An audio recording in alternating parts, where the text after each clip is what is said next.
One of the most interesting developments has been the elite media on the left losing favor about Joe Biden. Whether they're worried because they think if he collapses and the Democrats collapse, liberalism will collapse with them, or what the reasoning is, I'm not sure. It could also be just that when the gap between the fantasy world that Biden seems to live in and the reality in California, for example, of $8 a gallon gasoline gets to be so big that the media begins to worry that they can't be too far away from reality if, in fact, they're going to be believed by anybody.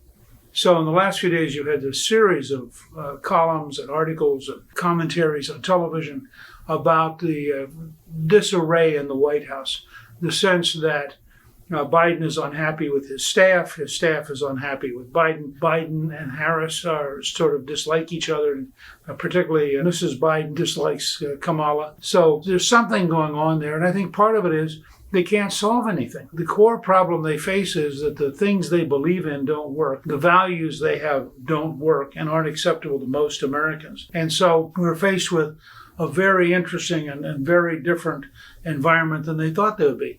So since they can't change their policies and they can't change their beliefs, they're focused on changing their words. But what is it you say that's going to be effective when somebody goes out and pays $8 a gallon for gasoline? Or as a friend of mine said the other day, for the first time, he paid over $100 to fill up his tank. What do you say when parents tell you they can't find baby formula? And as one woman said in Western Pennsylvania, she can't afford to drive to 5 or 6 different stores because she can't pay for the gasoline to go find the baby formula. And you have this compounding sense of things not working. And then you have a skyrocketing crime rate. And you have people who it's beginning to sink in that left-wing district attorneys are putting back on the street really dangerous people. And you're seeing that result in very aggressive predators, some of whom are just plain crazy, going out, such as the guy who threw gasoline on a homeless person and set him on fire.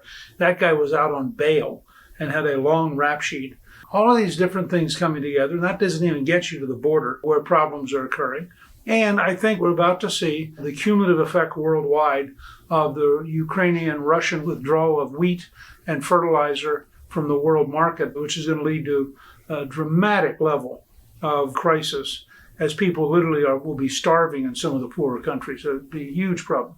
All of this is coming together, and I think it is going to lead to a very difficult and very interesting summer for Joe Biden.